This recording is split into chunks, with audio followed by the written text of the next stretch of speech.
ready! GMA Weather, serbisyong totoo ng GMA News. Mga kapuso, sa mga makikisaya sa selebrasyon ng Eid al-Fitr ngayong long weekend, maging I am ready po sa maulang panahon, lalo na sa Luzon. Dahil sa susunod na 3 araw, patuloy na iiral ang hanging habagat na magdadala naman ng malalakas na ulan dyan sa Northern at Central Luzon.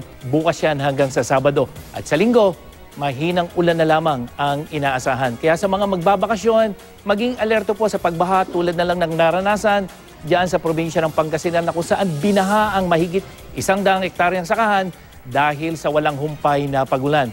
Bukod sa baha, maging I am ready rin sa pagguho ng lupa, lalo na sa mga taga Northern Luzon, diyan sa Ilocos Region, kasama ng probinsya ng Benguet. Dahil din sa habagat, delikadong pumalaot ang maliliit na sasakyang pandagat diyan po sa lahat ng seaboards ng Northern at Central Luzon.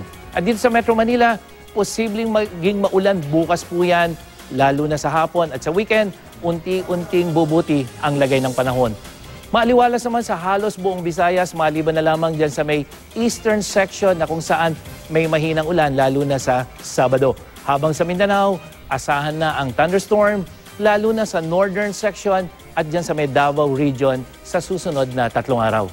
Yan ang latest mula sa GMA Weather. Ako po si Nathaniel Cruz. Magplano para sigurado. I am ready. Serbisyong totoo ng GMA News.